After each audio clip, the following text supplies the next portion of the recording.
Welcome back to Corporate Crime Dynasty, where we uncover the secrets of the world's most untouchable criminal empires. Make sure to like, subscribe, and hit the notification bell so you never miss these shocking stories. Toronto might seem like a peaceful, modern metropolis, but beneath the glitz and skyscrapers lies a shadow economy controlled by ruthless criminal families. From international drug trafficking to money laundering and violent street-level operations, these dynasties have amassed unimaginable wealth while evading law enforcement for decades. Some families even wield political influence, making them virtually untouchable. In this countdown, we reveal the top 5 richest criminal families in Toronto, their wealth, operations, and how they shaped the criminal underworld of Canada. You won't believe how deep their influence runs, and how the legacy of crime continues today. Number 5. The 5 Point Generalz, 5PGZ. Net worth, millions in illicit street-level revenue. The 5 Point Generalz, or 5PGZ, emerged in the late 1990s from high-rise towers at Weston Road and Lawrence Avenue West, nicknamed the Twin Towers. Primarily youth-driven, the gang grew from small-time hustlers to a tightly knit criminal network.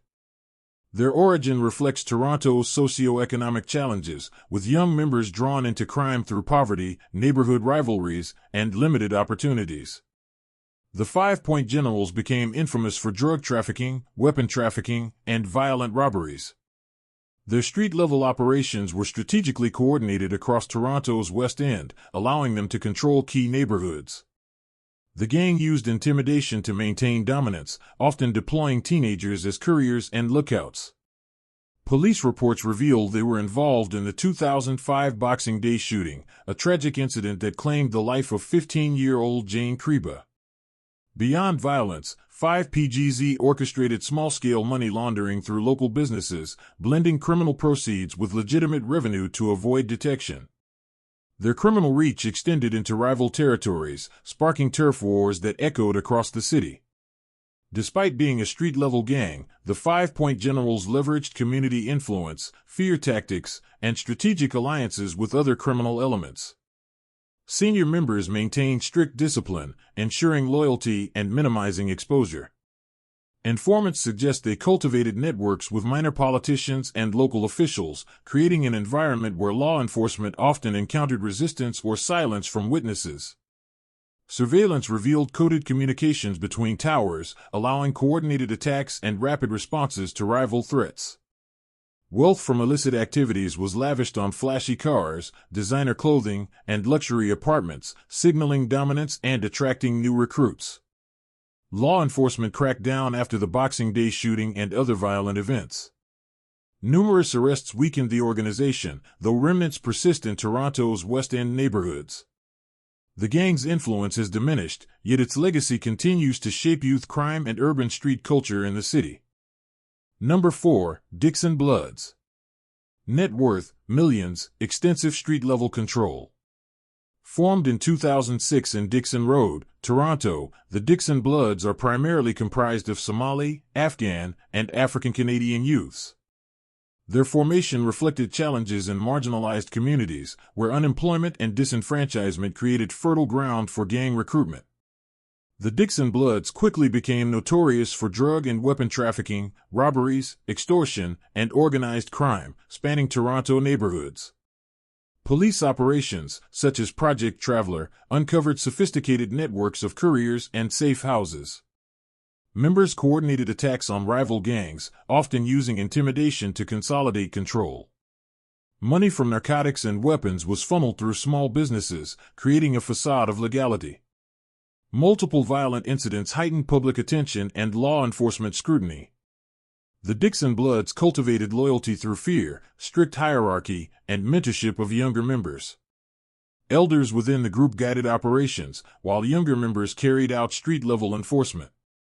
Their presence in Toronto's neighborhoods became symbolic, and witnesses were often too afraid to testify. Internal rules minimized betrayal, and coded communications ensured secrecy. Though street-based, the gang demonstrated strategic intelligence in evading police detection and maintaining a stable revenue stream. Intensive police operations led to hundreds of arrests and asset seizures. Though significantly weakened, the Dixon Bloods remain active in select neighborhoods, influencing local crime dynamics. Their history serves as a cautionary tale of youth exploitation and urban criminal networks. Number 3. Musitano Crime Family. Net worth, tens of millions from mixed criminal and legitimate activities. The Musitano family, based in Hamilton, Ontario, became a dominant force in Toronto through its links with Italian-Canadian organized crime. The family rose from legitimate business fronts into criminal enterprises, controlling rackets across multiple sectors. Patriarchs Dominic and Pat Musitano orchestrated operations while cultivating a loyal base of associates and enforcers. Their criminal portfolio included racketeering, loan sharking, extortion, murder, prostitution, smuggling, gambling, drug trafficking, and fraud. The Musitanos managed both street-level and higher-level organized crime, ensuring diversification of revenue streams. They used legitimate businesses as fronts for laundering money, while also running protection schemes and covert operations in Toronto's suburbs. Internal structures maintained secrecy, with family members holding strategic positions to control operations without exposure. The Musitanos wielded influence through corruption networks, intimidation, and political connections. Witnesses and rivals feared retribution for disloyalty. The family leveraged legal loopholes and offshore accounts to hide assets and launder money. Their visibility in social events created a facade of legitimacy, masking their criminal undertakings. Security measures and disciplined communication systems prevented infiltration by law enforcement or rivals. Targeted killings, police operations, and internal betrayals led to the decline of their empire. High-profile murders of family members created instability. Though diminished, the Musitano name still carries weight in Toronto's criminal memory. Number 2. Papalia Crime Family. Net worth, hundreds of millions from diversified criminal ventures. Originating in Hamilton, the Papalia family extended influence into Toronto in the 1980s. Known for Italian-Canadian Mafia operations, they controlled rackets that integrated into both legitimate and criminal sectors. Johnny Papalia, the enforcer, became synonymous with the family's strength and ruthlessness. Papalia enterprises engaged in racketeering, gambling, extortion, drug trafficking, money laundering, and prostitution. Operations were coordinated across multiple neighborhoods and municipalities, often using violence to enforce compliance. Their influence allowed them to manipulate local unions, businesses, and smaller criminal networks. Extensive laundering through legitimate businesses concealed the source of funds and expanded their empire. The family's dominance stemmed from strategic alliances, fear, and political connections. They maintained loyalty through selective recruitment and intimidation. Offshore accounts and shell corporations secured wealth from scrutiny. The Papalias projected both power and legitimacy, hosting events that showcased wealth while hiding illicit activities. The network ensured information moved swiftly, minimizing risk of exposure. Johnny Papalia's assassination in 1997 marked the decline of the family's Toronto influence. Law enforcement gradually dismantled remaining operations, though some affiliates persist in underground activities. Number 1. Commisso Ndrina, Saderno Group. Net worth, billions in international criminal proceeds. The Commisso Ndrina, originating from Saderno, Calabria, Italy, established a dominant presence in Toronto's organized crime scene since the 1950s. Cosimo Commisso became the central figure, overseeing both legitimate business fronts and illicit global operations.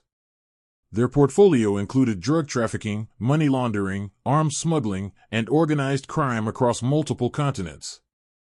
The clan maintained meticulous secrecy, leveraging familial hierarchy to control operations while using legitimate businesses to mask illicit revenue. Large-scale money laundering included international banking networks and offshore accounts. The Ndrina's methods ensured minimal interference from authorities, as threats, bribery, and intelligence gathering protected the family's interests. The Commissos remained untouchable through political connections, alliances with other mafia clans, and a rigid internal code of silence. Wealth was displayed through luxury properties, high-end vehicles, and discreet investments. Communication and logistics were carefully coordinated, making infiltration by law enforcement extremely difficult. Their global operations allowed them to diversify risk while maintaining local control in Toronto. Despite law enforcement crackdowns, the family remains influential. Certain members face ongoing legal scrutiny, but the Commisso legacy continues in Toronto and abroad, symbolizing the enduring reach of transnational organized crime. These five families illustrate the shadow economy beneath Toronto's urban surface.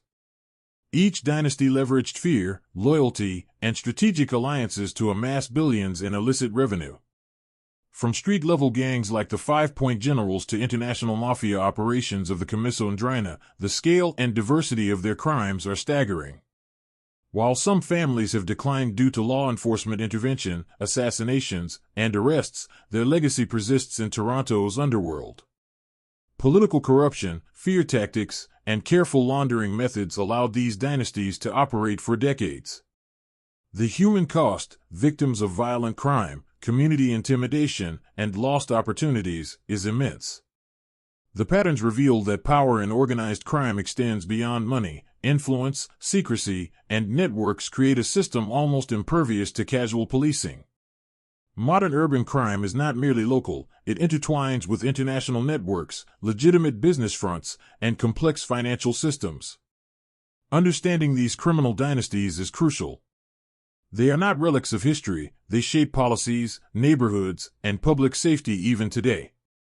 Toronto's skyline hides tales of violence, manipulation, and strategic planning that rival any corporate boardroom.